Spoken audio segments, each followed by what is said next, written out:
اعوذ باللہ من الشیطان الرجیم بسم اللہ الرحمن الرحیم۔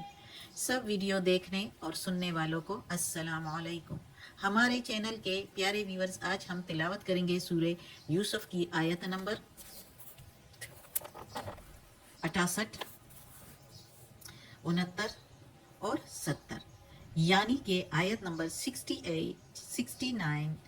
اینڈ 70 انشاءاللہ تلاوت کریں گے ترجمہ کے ساتھ اور تفسیر کے ساتھ۔ تو چلیں شروع کرتے ہیں آج کا سبق، لیکن شروع کرنے سے پہلے چینل کو سبسکرائب کریں، بیل نوٹیفیکیشن کو آن کریں تاکہ اگلی ویڈیو آپ کو آسانی سے ملتی رہے، اور ہو سکے تو شیئر بھی کریں تاکہ زیادہ سے زیادہ لوگ دیکھیں تو آپ کو بھی زیادہ ثواب ملے اور مجھے بھی۔ چلیں اب شروع کرتے ہیں آج کا سبق۔ اعوذ باللہ من الشیطان الرجیم بسم اللہ الرحمن الرحیم۔ ولما اور جب، دخلو داخل ہوئے، من سے، حیثو جہاں کہیں، امرہم حکم دیا تھا ان کو، ابوہم والد ان کے، یعنی ان کے والد نے، ان کے باپ نے، ما کانا نہیں ہے، یغنی کام آنے والا یا بچانے والا، انہم ان کو، انہم من اللہ ان کو اللہ سے، من شیئن کسی بات میں سے، کسی چیز میں سے، یعنی جب داخل ہوئے جہاں سے ان کو ان کے باپ نے کہا تھا تو نہیں کام آیا ان کو اللہ سے بچانے میں، اللہ سے کسی بات یا کسی چیز میں بچانے سے، الا مگر حاجتن ایک حاجت تھی یا خواہش تھی، فی نفس دل میں، فی کے میننگ میں نفس دل، فی نفس یعقوب یعقوب علیہ السلام کے دل میں، قضواہا جو وہ کر چکا، وَإِنَّهُ اور بے شک وہ، لذو علم اور بے شک وہ اہل علم والوں میں سے تھا، اور بے شک اس کے پاس علم تھا، علم لما علمناہ جو علم سکھایا تھا ہم نے اس کو، لما کے میننگ جب ہے لیکن ادھر ہم میننگ لیں گے جو، علم علم، نا کے میننگ ہم نے، ہو کے میننگ اس کو، یعنی جو علم ہم نے دیا تھا اس کو یا سکھایا تھا اس کو، ولیکن اور لیکن، اکثر الناس اکثر لوگ، لا یعلمون نہیں جانتے، نہیں علم رکھتے۔ اب اس آیت میں اللہ تعالیٰ کہتا ہے، پچھلے قصہ ہے، ظاہر ہے پچھلے سبق سے کنیکٹڈ ہے، تو اس میں اللہ تعالیٰ کہتا ہے کہ جب یوسف علیہ السلام کے بھائی اس کے پاس آئے، یعنی اور تو مصر میں آئے پہلے، یعنی داخل ہوئے جہاں کہیں سے ان کو، ظاہر ان کے پچھلے سبق میں ہم نے پڑھا تھا کہ باپ نے یعنی یعقوب علیہ السلام نے ان سے کہا تھا کہ میرے بچوں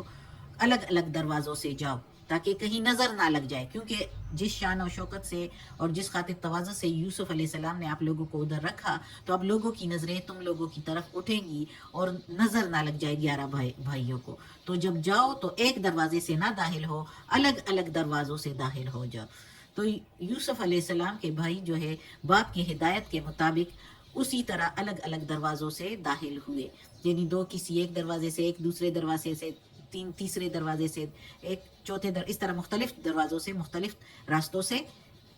مصر میں داخل ہوئے۔ یہ جو یوسف جو باپ یعقوب علیہ السلام نے اپنے بیٹوں سے کہا، تو یعقوب علیہ السلام نے یہ بھی کہا تھا کہ میرا یہ تدبیر، یہ جو ہے پلاننگ جو ہے، یہ کسی کوئی کام آنے والی نہیں، اللہ جو کرنا چاہے گا تو وہی ہوگا، لیکن اپنی طرف سے تدبیر کرنی چاہیے، جو کہ قرآن میں اللہ نے دیا ہے، تو اس کا مطلب ہے کہ خود بھی کچھ ہاتھ پاؤں مارنے چاہیے، پھر اللہ بھی ساتھ دے دیتا ہے۔ تو اللہ نے ادھر پھر خود بھی کہا ہے، ادھر ہم نے پڑھا تھا یعقوب علیہ السلام نے کہا تھا کہ میرا یہ جو میں بتا رہا ہوں تو یہ تمہارے کوئی کام نہیں آنے والا، اللہ سے کوئی بچانے والا نہیں جب اللہ کچھ کرنا چاہے، لیکن یہ ہے کہ میں نے ایک تدبیر کی ہے اور اپنی طرف سے سمجھایا ہے، تو سمجھانا ضروری ہے، یہ ادھر داخل ہو جاؤ متفرق ڈفرینٹ دروازوں سے، اور یہ تمہارے کام کچھ نہیں آئے گا اللہ سے بچانے میں کسی بھی چیز میں، لیکن ایک تدبیر ہے اپنی طرف سے۔ تو ادھر اللہ تعالیٰ بھی کہتا ہے کہ اس کا یہ کچھ بھی کام نہیں آنے والا اللہ سے بچانے میں، کیونکہ آگے ہم قصے میں پڑھیں گے کہ کیسے کام نہیں آئے گا، یعقوب علیہ السلام کی یہ پلاننگ، یہ جو تدبیر کی تھی، تو ابھی ہم پڑھیں گے آگے پھر۔ تو ادھر اللہ تعالیٰ کہتا ہے کہ ان کا کچھ کام نہیں آیا اللہ سے کسی بھی بات میں، کسی بھی چیز میں، لیکن ایک خواہش تھی یعقوب علیہ السلام کے دل میں جو وہ کر چکا، جو وہ پوری کر چکا اور اس کے بیٹے نے کر لیا. اور یعقوب علیہ السلام بے شک علم والوں میں سے تھا، کیونکہ اس نے خود بھی کہا نا کہ کوئی کام نہیں آئے گا تم کو اللہ سے بچانے میں. لیکن اکثر لوگ نہیں جانتے، اکثر لوگ یہ علم نہیں رکھتے. جو باتیں اللہ نے کی قرآن میں تو لوگوں کو یہ کچھ بھی نہیں معلوم. جو یہ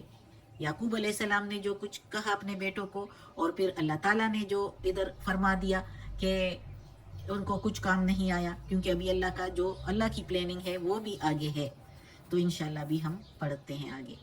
تو اکثر لوگ نہیں جانتے. اگلی آیت میں ہے وَلَمَّا، اور جب دخلو، پہلے شہر میں داخل ہوئے، اب دخلو، اب داخل ہوئے، اور جب داخل ہوئے علا، اوپر، یوسف علیہ السلام کے، یعنی جب داخل ہوئے یوسف علیہ السلام کے پاس، آوا الیہ، رکھا طرف اس کے، اخاہو، اس کے بھائی کو، رکھا اس نے اپنے بھائی کو، کالا کہا، انی بے شک، انا میں ہوں، اخو کا تیرا بھائی، اخو بھائی کو تیرا، فلا پس نہیں، تب تئس غمگین ہو، بما ساتھ جو کانو تھے، یعملون وہ عمل کرتے،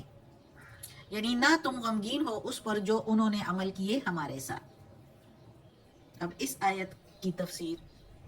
کہ وہ جب شہر میں داخل ہوئے اپنے باپ کے حکم کے مطابق، اب آئے یوسف علیہ السلام کے پاس. تو یوسف علیہ السلام کے پاس جب داخل ہوئے تو یوسف علیہ السلام نے جب اپنے بھائی بنیامین کو بھی سامنے دیکھا تو بہت خوش ہوا، اور بہت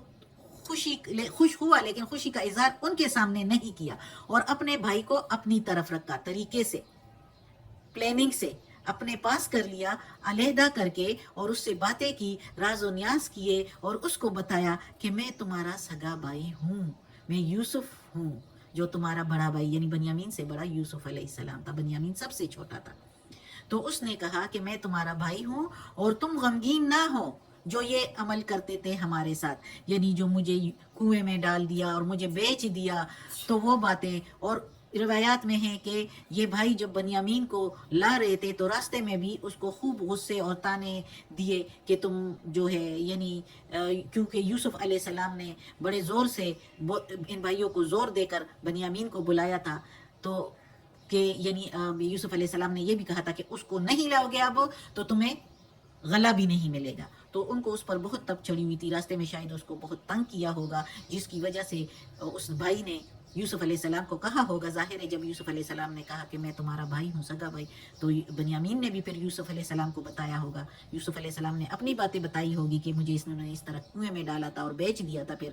قافلے والوں پر. تو اس طرح بنیامین نے بھی بتایا ہوگا. تو پھر یوسف علیہ السلام نے کہا کہ ان باتوں کو اب چھوڑ دو، یہ غمگین اب نہ ہو، اب ہمارے وہ غم کے ٹائم جو ہے وہ ختم ہو گیا، اب اللہ کی رحم و کرم ہے. ظاہر ہے یوسف علیہ السلام کو بادشاہوں کا درجہ مل گیا تھا، مصر میں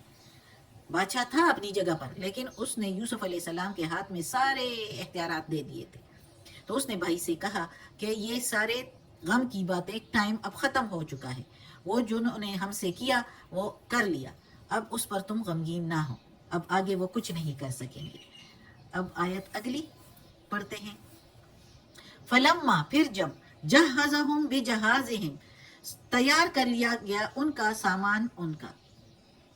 جعل السقایۃ، ڈال دیا پینے کا پیالہ، فی میں، رحل سامان میں، اخیہ اپنے بھائی کے، پھر ڈلوا دیا. یعنی یوسف علیہ السلام نے اپنی پلاننگ کے ذریعے، تدبیر کے ذریعے اپنے بندوں سے کہا تھا کہ پیالہ رکھ دے اس کے بھائی کے سامان میں. ثم،